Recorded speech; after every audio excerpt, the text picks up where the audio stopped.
किसी ने सही कहा है कि बीज बोए बबूल का तो आम कहां से खाए। यही हो रहा है अभी हरीश चौधरी के साथ।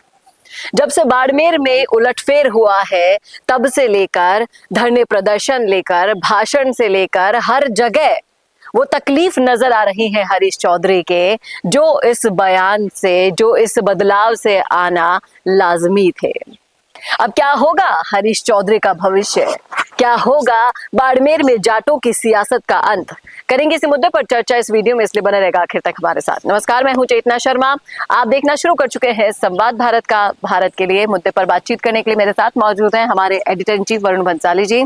तो वरुण सर, जिस तरीके से ये उलटफेर हुआ है बाड़मेर, बालोतरा और गुड़ामलानी, इन सब पर जो फैसला आया है, क्या कहते हैं आप? बायतू बाड़मेर में चला गया, गुड़ामलानी अलग हो गया, तो उससे अब धरना प्रदर्शन करने बैठ गए हैं हरीश चौधरी और हेमाराम चौधरी साहब। क्या लगता है? वो कह रहे हैं कि कांग्रेस के जो दांतों तले उंगली दबाने वाला कोई फैसला नहीं है, लेकिन लोग कह रहे हैं कि ये तो पैरों तले जमीन खिसकाने वाला फैसला हुआ है। क्या कहना है आपका? देखिए, ये जो फैसला है ये पैरों तले जमीन तो क्या, सिर से आसमान तो क्या, हर तरह से सियासत हिला देने वाला फैसला है। और खासकर हमें ये समझना पड़ेगा कि बाड़मेर की सियासत से जाट सियासतदानों को बाहर करने का निरंतर प्रयास जो हो रहा है, ये उसी प्रयास में एक और कदम है। आप इस बात को समझिएगा, सबसे पहले तो कैलाश चौधरी हार गए, तो भाजपा का जो जाट नेतृत्व था वो भी चला गया। उसके बाद हनुमान बेनीवाल की पार्टी से उमेदाराम बेनीवाल को अलग कर दिया, तो हनुमान बेनीवाल के चैप्टर को खत्म करने की कोशिश की। अब ये बायतू, गुड़ामलानी और बाड़मेर के क्षेत्र में जो जाट सियासत बची रही वो हरीश चौधरी, हेमाराम चौधरी और उमेदाराम बेनीवाल के इर्द गिर्द रही।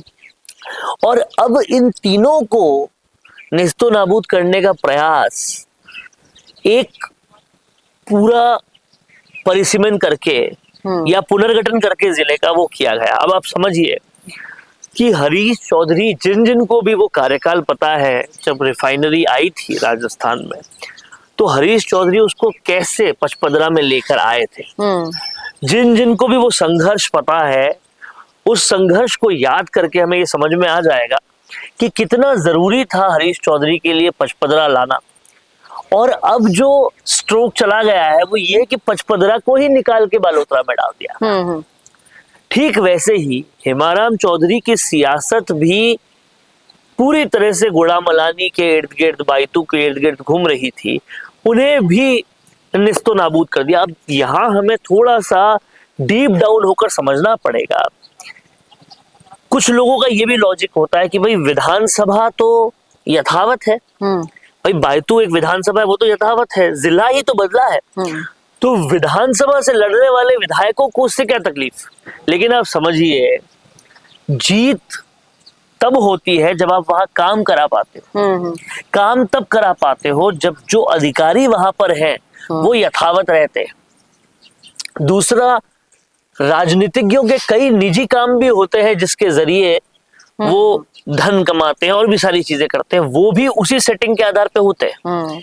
अब जब पूरा जिला बदल जाएगा तो कलेक्टर बदल जाएंगे, अधिकारी बदल जाएंगे, यानी आपके कहने का मतलब है कि जो अंदर खाने जो सेटिंग बनी बनाई सेटिंग सब बिगड़ गई। अब आप समझिए एक लॉजिक इस धरने में हरीश चौधरी और हिमाराम चौधरी ये दे रहे हैं कि लोगों को अपना काम करवाने के लिए और दूर जाना पड़ेगा। मैं कई जगह पर ये बात रख चुका हूं और वापस रख रहा हूं, पहले भी रखी थी जब अशोक गहलोत ने जिले बनाने की बात की थी कि जिले मुख्यालय से इतने दूर हो गए, उतने दूर हो गए। जब पूरा युग डिजिटल हो रहा है, हर काम डिजिटली हो जा रहा है, जगह जगह पर ई मित्र खोल दिए गए हैं डिजिटल काम करने के लिए, जिसको कंप्यूटर नहीं आता उसके लिए, तो फिर दूरी का मतलब क्या है। और इस बात को बार बार ये कहकर कि दूरी हो रही है, दूरी हो रही है, आप खुद बता रहे हैं कि आप जिस भी विधानसभा में थे उसे डिजिटल कर पाने में नाकाम रहे। जी, अभी हाल ही में हरीश चौधरी जी का बयान देख रही थी मैं, उन्होंने ट्विटर पर पोस्ट किया है कि इस फैसले से हमारे कोई फर्क नहीं पड़ा, लेकिन लोग उन्हें याद दिला रहे हैं कई चीजें, जिसमें दयाल सिंह है ट्विटर पर कह रहे हैं कि जिन नेताजी की वजह से फैसला हुआ है वहां माननीय किसान कौम के साथ अन्याय का वो रोना नहीं रो सकते हैं। ध्यान से सुनिएगा, कटाक्ष कितने बढ़िया तरीके से कटाक्ष किया गया है। सामंतवाद पर भाषण नहीं दे पा रहे हो, यहाँ ठाकुर का कुआं की कविता का वाचन भी नहीं कर पा रहे हैं भाई साहब।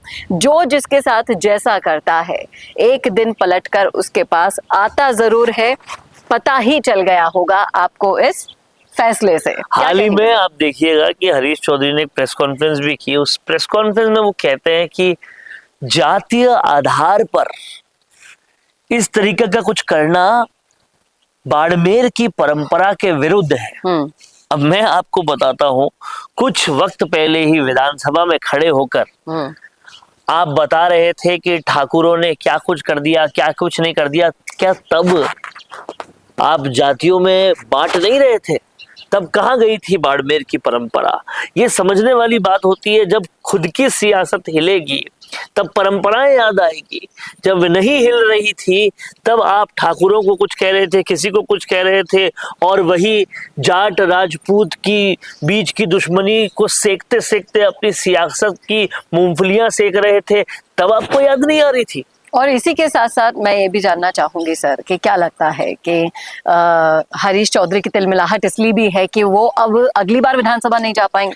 देखिए, आप इस बात को समझिएगा, षड्यंत्रकारी के साथ जब षड्यंत्र हो जाता है या वो षड्यंत्रकारी अपने सब कुछ दाव लगाकर कुछ चीज को कहीं से कहीं तक पहुंचाता है, अपनी सारी सेटिंग बैठाता है, और एक ही दाव में वो सब कुछ जब निस्तो नाबूद हो जाता है तो जो धक्का लगता है वो इस वक्त बाड़मेर में हरीश चौधरी, हेमाराम चौधरी और कहीं ना कहीं इनडायरेक्टली ही सही उमेदाराम बेनीवाल को भी लगा है।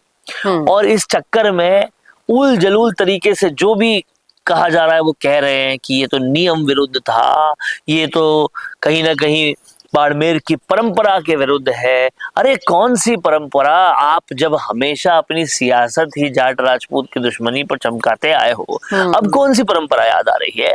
तो 2028 में होने वाले बदलावों के कारण, या फिर अभी हेमाराम चौधरी जी का भी मैं बयान सुन रही थी, क्या लगता है कि उनका ये कहना है कि 2028 के विधानसभा चुनावों को देखते हुए इन्होंने ये सब कुछ किया है? आप बताइए कि अशोक गहलोत ने जिले क्या देखते हुए बनाए थे? तब परिसीमन क्या देखते हुए हुआ था? क्या तब चुनावों को देखते हुए नहीं हुआ था? मेट्रो की जयपुर में लाइन दूसरी जगह जानी थी, एक जगह दूसरी जगह क्यों बना दी? क्या वो चुनावों को देखते हुए नहीं हुआ? कौन सी पार्टी है जो चुनावों को देखते हुए काम नहीं करती? और सियासत में ये कब से गलत होने लगा? गलत है तो फिर आपने बहुत ज्यादा गलत किया है। देखना वाकई में दिलचस्प होगा कि बाड़मेर की राजनीति को, उसकी जमीन को हिला देने वाला ये फैसला आगे आने वाले समय में क्या रंग दिखाता है। आप बताइएगा जरूर, क्या हरीश चौधरी की राजनीति का अंत हो जाएगा? क्या वाकई में उनकी जो तिलमिलाहट है वो इसीलिए है? इसके पीछे क्या छुपा हुआ है वो राज? आप अगर पता लगा पाएं तो लिखिएगा कमेंट बॉक्स में। कैसा लगा वीडियो बताना ना भूलेगा, और ऐसे वीडियोस के लिए देखते रहिए संवाद भारत का, भारत के लिए। नमस्कार। भारत का सबसे तेजी से बढ़ता हुआ डिजिटल न्यूज चैनल, जिसका परिवार 4,17,000 लोगों से भी ज्यादा बढ़ रहा है, वो संवाद न्यूज चाहता है हर जिले और हर राज्य में मीडिया पार्टनर्स। तो अगर आप बनना चाहते हैं संवाद न्यूज के पार्टनर्स तो कांटेक्ट करें नीचे दिए गए नंबर्स पर। इसके अलावा अगर आप वीडियो एडिटर बनना चाहते हैं या फिर न्यूज इंडस्ट्री में बतौर इंटर्न सब सीखना चाहते हैं तो संवाद न्यूज के जयपुर हेड ऑफिस में काम करने के लिए संपर्क करें स्क्रीन पर दिए गए नंबर पर।